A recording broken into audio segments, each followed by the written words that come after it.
சுழல் விளக்கு. நேயர்கள் கேட்கவிருக்கும் செய்தி கட்டுரை, நூற்றாண்டை நோக்கி பீடு நடை போடும் மேட்டூர் அணையின் வரலாறு. எழுதியவர் தமிழ்மகன். நீரின்றி அமையாது உலகு என்ற திருவள்ளுவரின் வாக்கிற்கு ஏற்ப ஆர்ப்பரித்து வரும் காவிரி அன்னையை அணை போட்டு நிறுத்திய இடம் மேட்டூர். மேட்டூர் அணையின் இந்த பிரம்மாண்டம் கண்ணுக்கு மட்டும் இனிமையானது அல்ல, நம்முடைய வாழ்வியல் தேவைக்கும் முக்கியமானது என்பதை பல்வேறு தரவுகள் நிரூபித்து வருகின்றன. 90 ஆண்டுகளை கடந்து நூற்றாண்டை நோக்கி பீடு நடை போடும் மேட்டூர் அணை தண்ணீரின் உபயோகத்தையும் அதனை சரியாக பயன்படுத்தினால் கிடைக்கும் நன்மைக்கும் நவீன உதாரணமாக திகழ்கிறது. இந்த அணைக்கும் சென்னையில் இருக்கும் ஒரு மருத்துவமனைக்கும் ஒரு தொடர்பு உண்டு. அந்த மருத்துவமனை ஸ்டான்லி மருத்துவமனை. மேட்டூர் அணையின் அந்த நாளின் பெயரும் ஸ்டான்லி நீர்த்தேக்கம் என்பதுதான்.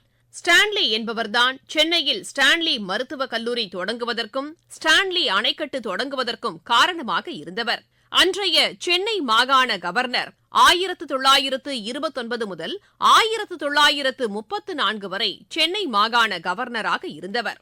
மேட்டூர் அணை பாசனம் மூலம் திருச்சி, கரூர், தஞ்சாவூர், திருவாரூர், நாகப்பட்டினம், புதுக்கோட்டை உள்ளிட்ட டெல்டா மாவட்டங்களில் 16.50 லட்சம் ஏக்கர் நிலங்கள் பாசன வசதி பெறுகின்றன. ஆண்டுதோறும் ஜூன் 12ஆம் தேதி பாசனத்திற்கு தண்ணீர் திறக்கப்படுகிறது. ஜனவரி 28ஆம் தேதி வரை 230 நாட்களுக்கு 330 டிஎம்சி தண்ணீர் குறுவை, சம்பா, தாளடி என 3 போக சாகுபடிக்கு தேவையான தண்ணீர் இந்த காலகட்டத்தில் திறக்கப்படுகிறது. பருவமழையின் போது காவிரி ஆற்றில் கிடைக்கும் அபரிமிதமான நீரை ஆக்கப்பூர்வமாக பயன்படுத்திடும் வகையில் 1925ஆம் ஆண்டு தொடங்கி 1934ஆம் ஆண்டு வரை 9 ஆண்டுகளில் பிரம்மாண்டமான மேட்டூர் அணை கட்டப்பட்டது. கர்னல் WM எல்லிஸ் என்பவரின் வடிவமைப்பின்படி உருவாக்கப்பட்ட மேட்டூர் அணை எண்ணற்ற பொறியாளர்களின் உழைப்பில் அன்றைய மதிப்பில் 4,80,00,000 மதிப்பில் கட்டி முடிக்கப்பட்டது. மேட்டூர் அணை கட்டி முடிக்கப்பட்ட போது இதுதான் ஆசியாவிலேயே மிக உயரமான, உலகிலேயே மிக பெரிய அணையாக இருந்தது. மேட்டூர் அணைக்கு கர்நாடகாவில் உள்ள கபினி அணை மற்றும் கிருஷ்ணராஜ சாகர் அணை ஆகியவற்றிலிருந்து நீர் பெறப்படுகிறது. மேட்டூர் அணையில் 2 நீர்மின் நிலையங்கள் இருக்கின்றன.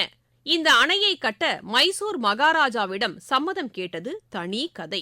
1801ஆம் ஆண்டு பிரிட்டானிய கிழக்கிந்திய சபை மேட்டூரில் அணை கட்டுவதற்கு முயன்றது. காவிரி நீர் உற்பத்தியாகும் மைசூர் சமஸ்தானம் அப்போது ஆட்சேபனைகள் எழுப்பியதால் அத்திட்டம் கைவிடப்பட்டது. பின்பு 1835ஆம் ஆண்டு திரும்பவும் அணை கட்டுவதற்கு சம்மதம் பெற சர் ஆர்த்தர் காட்டன் என்ற பொறியாளரை மைசூருக்கு ஆங்கில அரசு அனுப்பி வைத்தது. மைசூர் சமஸ்தானம் எதிர்த்ததால் முயற்சி கைவிடப்பட்டது. 1923இல் திருவாங்கூர் சமஸ்தானத்தில் உள்ள திவான் பகதூர் சர் CP ராமசாமி ஐயரிடம் ஒருங்கிணைந்த தஞ்சை மாவட்ட விவசாயிகள் எடுத்து விளக்கினர். அவர் மைசூர் சமஸ்தானத்தாரை அணுகி திவான் பகதூர் விஸ்வேஸ்வரையா என்பவரிடம் இதுகுறித்து எடுத்துரைத்தார். மைசூர் சமஸ்தானத்தார் மீண்டும் ஆட்சேபனை தெரிவிக்கவே தஞ்சை மாவட்ட விவசாயிகள் ஒன்று சேர்ந்து காவிரி வெள்ள சேதத்தால் ஏற்படும் இழப்புகளுக்கு ஆண்டுதோறும் 30 லட்சம் ரூபாய் நஷ்ட ஈடாக மைசூர் சமஸ்தானத்தார் கொடுக்க வேண்டும் என தஞ்சை மாவட்ட ஆட்சியர் மூலம் மைசூர் சமஸ்தானத்திற்கு நோட்டீஸ் கொடுத்தனர். அன்றைய தேதிக்கு 1 பவுன் விலை 30 ரூபாய் மட்டுமே. அதன்படி கணக்கிட்டால் 30 லட்சம் ரூபாய்க்கு 1 லட்சம் பவுன் ஆகிறது.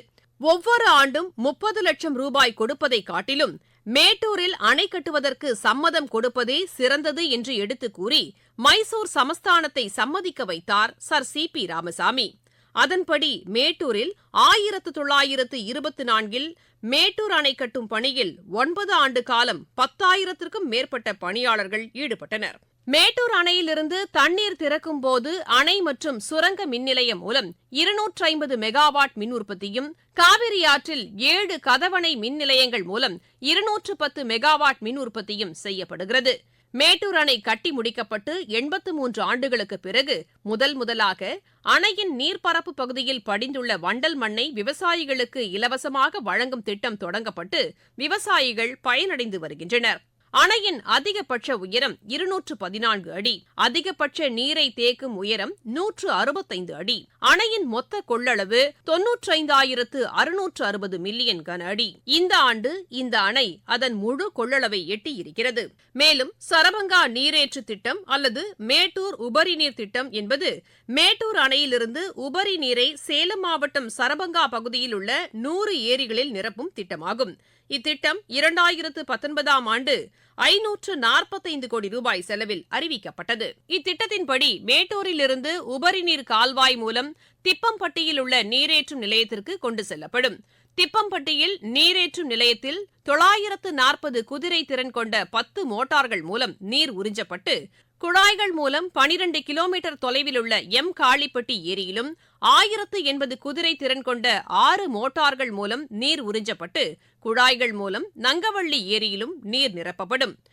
காளிப்பட்டி மற்றும் நங்கவள்ளி ஏரிகளின் நீர் திறப்பின் மூலம் மற்ற ஏரி மற்றும் குட்டைகளில் நீர் நிரப்பப்படும். காளிப்பட்டி ஏரியில் அமைக்கப்படும் மற்றொரு நீரேற்று நிலையத்தின் மூலம் நீர் உறிஞ்சப்பட்டு 5 கிலோமீட்டர் தூரம் குழாய்கள் மூலம் கீழ்நிலை நீர் தொட்டிக்கு நீர் கொண்டு செல்லப்பட்டு அங்கிருந்து மற்ற ஏரிகளில் நீர் நிரப்பப்படும். இந்த திட்டத்தால் 4240 ஏக்கர் நிலங்கள் பாசன வசதி பெறுவதோடு 38 கிராமங்களின் குடிநீர் தேவையும் பூர்த்தி செய்யப்படும். இந்த திட்டம் 2021ஆம் ஆண்டு பயன்பாட்டுக்கு வந்தது.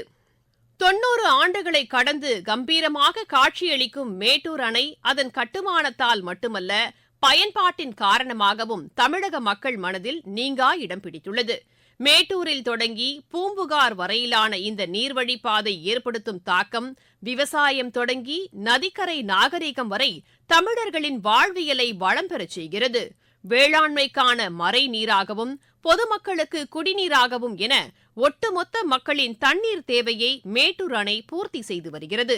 நம்முடைய தண்ணீரை பூமிக்கு அடியில் தேடாமல் வானத்தில் தேட வேண்டும் என சுற்றுச்சூழல் ஆர்வலர்கள் வலியுறுத்துகின்றனர். மாமழையின் பலனை மிகச் சரியாக பயன்படுத்திட வேண்டும் என்ற உன்னத கருத்தினை உலகிற்கு உரக்கச் சொல்கிறது மேட்டூர் அணை என்றால் அது மிகை அல்ல.